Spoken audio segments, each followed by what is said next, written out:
जय सिंधु राष्ट्र। सिंधु राष्ट्र का मतलब होता है आदिवासी भारत। साथियों, भगवान टंट्या भील का संघर्ष और जो लड़ाई थी वो मध्य भारत में थी, जिसे सेंट्रल इंडिया बोलते हैं। सेंट्रल इंडिया यानी आज जो 15 से 20 राज्य है, वहां पे टंट्या भील अपनी सामाजिक लड़ाई लड़ रहे थे। उस समय टंट्या भील का नाम सुन के 15 जमींदार अंग्रेज हुकूमत की नाक में दम कर रखे थे और पतलून गीली हो जाती थी। हमारे भगवान टंट्या भील मामूली आदमी नहीं थे। उन्हें अंग्रेजों ने भगवान बोला है, लिविंग गॉड बोला है, हुड बोला है। लेकिन आज उसी के वंशजों को नंगा करके घुमाते हैं, मुद्दे आदिवासी समाज पे। टंट्या भील का तो उस समय पे नाक काट देता था, हाथ काट देता था, लेकिन वर्तमान में टंट्या भील ना होने की वजह से आज हमारी आर्मी है क्या? हर समाज की अपनी अपनी आर्मी है। हर समाज उनके समाज को बचाने के लिए, उनके समाज के लिए संघर्ष करने के लिए, उनके समाज की बहन बेटियों की इज्जत आबरू बचाने के लिए उनके खुद की आर्मी खड़ी कर रखे हैं। लेकिन हमारी आर्मी है क्या? हमारी सेना है क्या?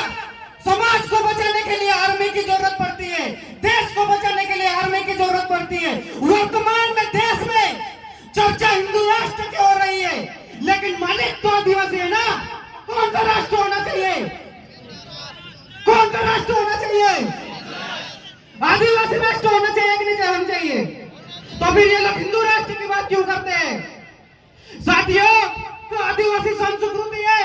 हम सिंधु सभ्यता के वंशज है, जिसका इतिहास है 15,000 साल पुराना, और धर्म का इतिहास है 3 से 4,000 साल पुराना। तो आपको 15,000 साल पुराना इतिहास चाहिए कि धर्म का इतिहास चाहिए? आदिवासी लोग कुछ धर्मों में उलझे हुए हैं, हिंदू बनाते हैं, ईसाई बनाते हैं, कुछ गायत्री परिवार वाले आते हैं, तो कुछ और संत पंत वाले लोग आते हैं। वो लोग हमारी घिनसेरी माता कुल देवी को उखाड़ने की बात करते हैं, हमारी संस्कृति को खत्म करने की बात करते हैं, खतरेशनी करने की बात करते हैं।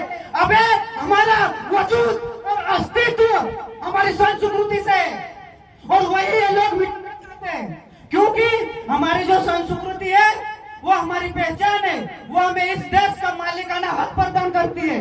यदि हमारी संस्कृति बचेगी तो हमारी सभ्यता बचेगी, और सभ्यता बचेगी तो आदिवासी अस्तित्व बचेगा, और आदिवासी अस्तित्व बचेगा तो हमारा सामाजिक अस्तित्व बचेगा और सामाजिक अधिकार बचेंगे। हम 5वीं और 6ठी अनुसूची की बात करते हैं। जो 5वीं अनुसूची 10 राज्य में है और 6ठी अनुसूची 4 राज्य में है, टोटल 14 राज्य हुए। ये लोग हमारी जनसंख्या को कम बताते हैं। क्या हमारी जनसंख्या कम है क्या? 5वीं और 6ठी अनुसूची मिलाकर 14 राज्य हुए, और बाकी दूसरे स्टेट में भी हमारे लोग रहते हैं। ये लोग हमारी जनसंख्या को काउंट ही नहीं करते हैं, क्योंकि हम इस देश के मालिक हैं, और अभी हम हमारे मालिकाना हक मांग रहे हैं। तो ये लोग अभी जनगणना ही नहीं कर रहे। 2021 में जनगणना होने वाली थी, और ये लोग अभी 2021 में जनगणना नहीं कर रहे। हमको धर्म की बात नहीं करना है, धर्म तो अभी 3,000 साल पुराना है, लेकिन हमारी जो अस्तित्व है, हमारा जो सिंधु सभ्यता का अस्तित्व है, जो सिंधु घाटी सभ्यता है, जो मोहनजोदड़ो, हड़प्पा, कालीबंगा, वहां पे जो अवशेष मिले, जो भाषा मिली है, जो मूर्तियां मिली है, वो हमारी है। वहां का जो डीएनए मिला है, मोहनजोदड़ो को मृतकों का टीका बोलते हैं। वहां पे जो हड्डियां मिली है, उसका डीएनए आदिवासियों से मैच करता है, दूसरे लोगों से मैच नहीं करता है। हम वास्तविक में और सच्चे इस देश के भूमाला के, इसलिए अपना आखा गाजे आदिवासी को लड़ाई लड़ना पड़से। यदि हम आदिवासी के लिए लड़ाई लड़ने अपनी एक आर्मी रहेगी तभी हम लड़ पाएंगे, क्योंकि जब अंग्रेजों के समय टंट्या भील, बिरसा मुंडा, राघोजी भांगरे, बिरजू नायक, खाजा नायक सभी क्रांतिकारी लड़े, तो उस समय उनकी खुद की आर्मी थी। लेकिन आज हमारी आर्मी नहीं है। संगठन इस देश में आदिवासियों को बचाने के लिए 28,000 काम कर रहे हैं, लेकिन एक भी संगठन एक मंच पे आके नहीं बैठता है। करीबन 700 से करीबन हमारी जनजातियां है, वो भी एक मंच पे नहीं आ रहे हैं। क्या कारण हो सकता है? इसको भी हमें जानना पड़ेगा। इसलिए सतीश पेंडम दादा और तमाम क्रांतिकारियों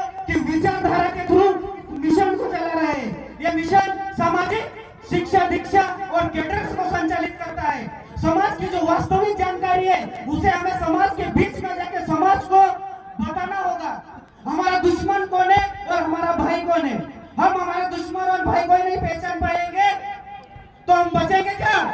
युद्ध के मैदान में पड़े तो अगरबत्ती नहीं जलानी है, युद्ध के मैदान में लड़ना है। तो युद्ध के मैदान में लड़ने से पहले अपनों का तैयार रहना पड़से। भगवान टंट्या भील बोलते हैं जिस समाज में लोग लड़ने और मरने के लिए तैयार हो जाते हैं वो समाज कभी मरता नहीं है। अपनों का मरने होता समाज तैयार करना पड़ेगा। समाज के लिए जब तक हम कुर्बानी नहीं देंगे, समाज के लिए जब तक हम आहुति नहीं देंगे, तब तक हमारा समाज का पुनर्निर्माण पुनर्स्थापना नहीं हो सकता है। हमारा समाज एक समय बन गया था, लेकिन आज हमारा समाज बहुत सारी जनजातियों में, उपजातियों में, जातियों में बटा हुआ है। इस समाज को एक मंच पर लाने के लिए हमें एक आर्मी की जरूरत है और हमारे दुश्मन से लड़ने के लिए भी आर्मी की जरूरत है। मैं इसलिए आर्मी की बात कर रहा हूँ क्योंकि इस देश में हर कोई अपने अपने समाज के लिए संघर्ष कर रहा है। आप वर्तमान की स्थिति को देख रहे होंगे, किस तरह से आदिवासी को मारा जा रहा है। अपने जो संवैधानिक अधिकार की बात करते हैं अपन, 5th शेड्यूल 6th शेड्यूल की अनुच्छेद 13(3) का 19(5)(6), ये चीजें भी लागू है क्या? लागू है क्या? नहीं लागू है ना। इसलिए हमें संविधान की तो बात करना ही है, लेकिन साथ में आदिवासियत की बात करना है, मालिकियत की बात करना है, सिंधु राष्ट्र की बात करना है, सांस्कृतिक भारत की बात करना है। क्योंकि ये धार्मिक भारत नहीं है, क्योंकि ये आदिवासियों का अस्तित्व ये देश से जुड़ा हुआ है। आदिवासी ना देश के मालिक है। कुछ लोग बोलते हैं आदिवासी को जनजाति और वनवासी, लेकिन ये लोग आदिवासी को आदिवासी इसलिए नहीं बोलते हैं क्योंकि आदि का मतलब होता है अनंत और वासी का मतलब होता है रहने वाला। इस देश में जब धर्म और भगवान नहीं पैदा हुआ था, ना कोई संत आया था, ना कोई पंडित आया था, ना कोई पादरी आया था, किसी भी धर्म की उत्पत्ति नहीं हुई थी, कोई सा भी बाहरी आक्रमणकारी इस देश में नहीं आया था। उससे भी पहले से आदिवासी इस देश में निवास करते हैं। इसलिए आदिवासी शब्द को मिटाना चाहते हैं। इसलिए हम आदिवासी भारत की बात करते हैं, क्योंकि ये आदिवासी भारत है। अगर मुल्क पे नाच तुम्हारा है, इसका मतलब यह नहीं कि मुल्क तुम्हारा है। दफन पीढ़ियां हमारी, जहां पर घर तुम्हारा है। जिंदाबाद, जय आदिवासी, जय किसान। बहुत बहुत धन्यवाद राजेश भाई।